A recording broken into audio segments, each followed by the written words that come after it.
Vamos aí? Vamos lá? Olha só, nós estávamos na aula passada analisando aquilo que diz respeito aos grupos da improbidade, né? Então nós já falamos das sanções, estávamos aqui, passamos pelo grupo 1, artigo 9º, passamos pelo 2 e aí depois falamos também do grupo 3. O que acontece? Nós temos aqui mais uma questão.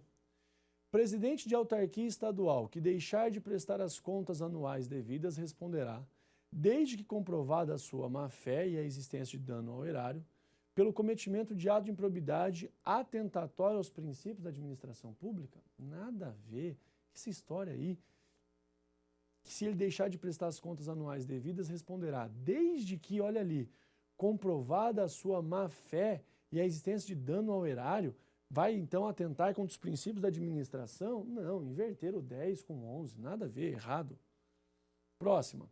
Considere que o MP postule em ação referente à improbidade administrativa a decretação da indisponibilidade de bens do indiciado, em razão, é óbvio, né, da prática de ato lesivo ao patrimônio público. Nessa situação, a medida poderá recair sobre os bens, inclusive os de família, que o indiciado tenha adquirido antes ou depois dos fatos descritos, né, na inicial.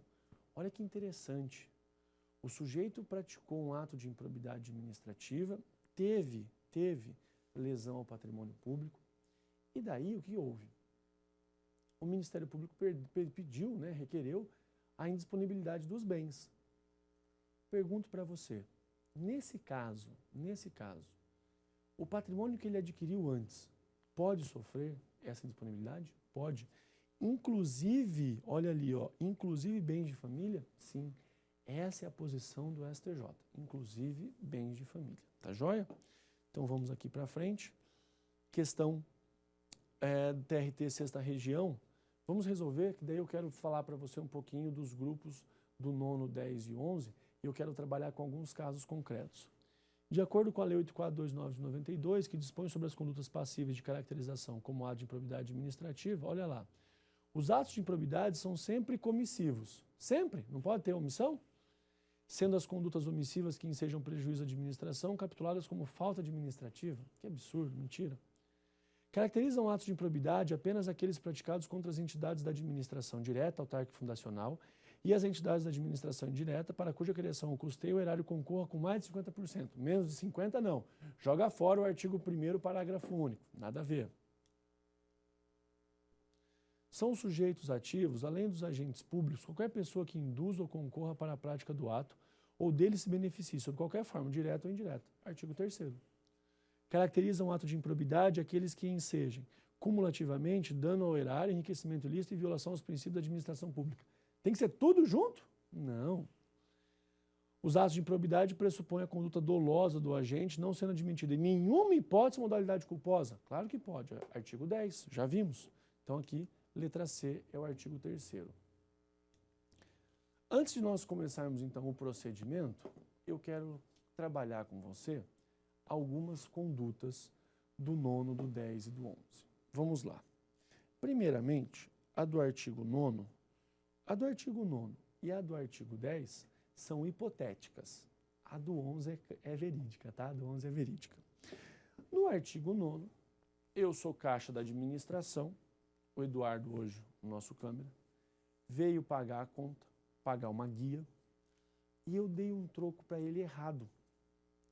Eu contei o troco, ele contou o troco e pegou troco a menor. Ou seja, eu tive um enriquecimento sem causa, concorda? Mas eu não desejei dar o cano no Eduardo, não. Nada a ver. Aí eu pergunto, eu posso responder por ato de improbidade administrativa? Não. Não, por quê? Porque não tem dolo, não tem vontade livre, e, digamos assim, não tem a intenção da prática daquele resultado. Eu agi com culpa, contei errado, ele conferiu e não percebeu, passou. Aí vamos para o segundo caso. O segundo caso é um contador, um contabilista da administração pública, que fez o quê? Calculou o balanço de forma equivocada e gerou um prejuízo para a administração, gerou um prejuízo para o Estado. A administração teve que pagar R$100 mil a mais. Pergunto para você, ele desejou esse resultado? Não, não desejou, ele não queria. Mas ele é contador, não é? E no exercício da função, fez bobagem. Que modalidade que é essa? Imprudência, negligência ou imperícia? Profissional que não domina a técnica da sua profissão. Imperícia. Esse contador que gerou esse prejuízo para a administração pública, que errou nos cálculos, ele foi imperito. Se ele foi imperito, o que aconteceu? Se ele foi imperito, mesmo que não tinha o dolo, ele pode responder por ofensa aos cofres públicos? Pode. Porque no artigo 10, dolo ou a culpa. Dolo ou culpa. Puxa, então ele vai responder por improbidade. E depois eu tenho o artigo 11. O artigo 11 é ótimo, né? Ofensa aos princípios da administração pública. Esse caso é concreto, esse caso está no YouTube. Aconteceu na década de 90 e foi noticiado pelos jornais. Foi assim, ó. Um casal de servidores públicos na administração pública federal, um estava com muita saudade do outro e começaram a conversar por uma espécie de bate-papo interno, né? Naquela época, acho que devia ser o ICQ. Lembra do ICQ? Não tinha nem MSN, não, era ICQ. Mas um bate-papo interno da administração, eles conversando. Ah, estou com saudade de você, eu também. Aí um chamava de benê, né? Broxante. E a conversa foi indo, foi dando calor, né? E a conversa foi passeando pelo Kama Sutra. Acontece que, problema grave, a menina, tadinha, era a responsável pela diagramação do Diário Oficial da União. Dá um Ctrl+C numa lei, Ctrl+V no diário, Ctrl+C na medida provisória, Ctrl+V no diário. De repente, ela deu um Ctrl+C na conversa, sem querer, tadinha. Deu um Ctrl+V no diário e rodou o Diário Oficial da União naqueles termos. Com toda a conversa, com toda a sacanagem. Pergunto para você. Ela, e tão logo, né, o seu namorado também, responderiam por improbidade administrativa? Você acha razoável alguém ter feito isso com vontade, com intenção, com dolo? Não. Agiram com culpa. E se agiram com culpa, gera improbidade? Não.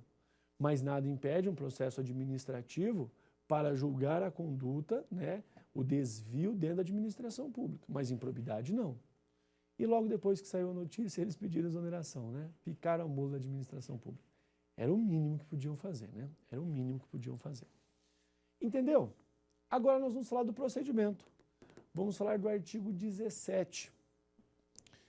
Dá uma relaxada aí, vamos bater um papo sobre o procedimento, depois a gente vai para a lei. O procedimento da improbidade administrativa, ele é bifásico. O procedimento da improbidade administrativa, ele é bifásico. E é bifásico por quê? Por uma questão bem simples. O primeiro momento é a chamada defesa prévia. No primeiro momento, o servidor ainda não é réu. O que está sendo investigado ainda não é réu. Mas no segundo momento, ele pode ter que apresentar uma contestação, ou seja, passou a ser réu. Então o artigo 17, ele separa. O juiz recebeu lá, né, tem a inicial de improbidade, ele olha e manda notificar o investigado para ele apresentar defesa prévia, alegações preliminares, para ele se defender. O investigado, que ainda não é réu, vai tentar a todo custo afastar a ação de improbidade. Vai tentar a todo custo que o juiz não receba a ação de improbidade. Beleza. Mas o juiz recebeu. No segundo momento, ele agora é citado, intimado para apresentar contestação. Fácil também, sem problemas. Aí eu lhe pergunto, suponha que o magistrado comeu bola e não mandou notificar. Já cumpriu de cara a segunda fase, já recebeu a inicial e já mandou citar. Pergunto, gera nulidade? Sim ou não? Gera nulidade? Sim ou não?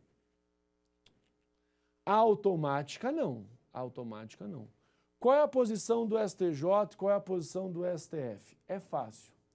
Tanto o STJ quanto o STF falam o seguinte, que só se declarará, só teremos, só se decidirá pela nulidade no processo quando?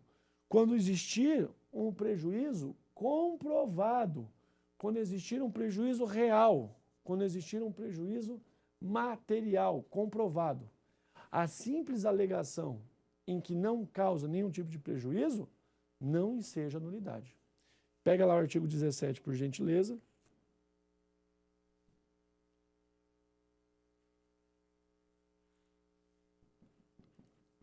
Artigo 17. Diz assim, ó.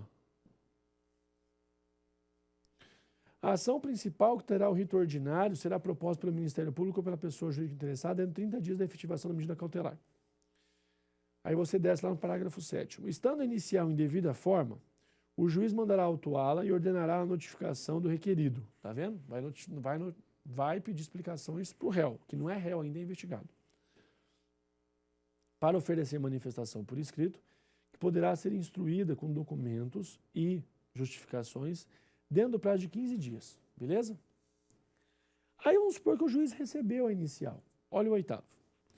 Recebida a manifestação, o juiz, no prazo de 30 dias em decisão fundamentada, rejeitará a ação se convencido da inexistência do ato de improbidade ou da improbidade da ação ou da inadequação da via eleita.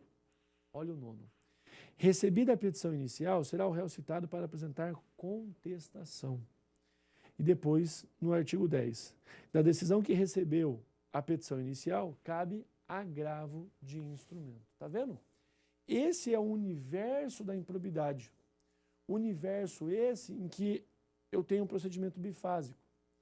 E o juiz, pelo simples fato de superar, de suprimir um procedimento, gera nulidade absoluta? Não, de forma alguma. De forma alguma. Mas, cuidado, que daí nós temos os reflexos aqui, né? Se o juiz receber a inicial, ele vai citar o réu para apresentar a contestação, a sua defesa, e da decisão que recebeu a petição inicial, causou prejuízo, não causou? Causou. Mas é uma decisão interlocutória. Sim, cabe agravo de instrumento. Cabe agravo de instrumento. Fácil? Tranquilo, sem problemas? Então é assim que nós analisamos o procedimento do artigo 17. A ação de improbidade administrativa é uma ação bifásica. Primeiro tem o conhecimento para depois realizar a execução do título ou para depois partir para a busca do patrimônio e todas as outras sanções. Volta comigo, por gentileza, lá no artigo 9º e 10 e compara com 11. Diz assim, ó.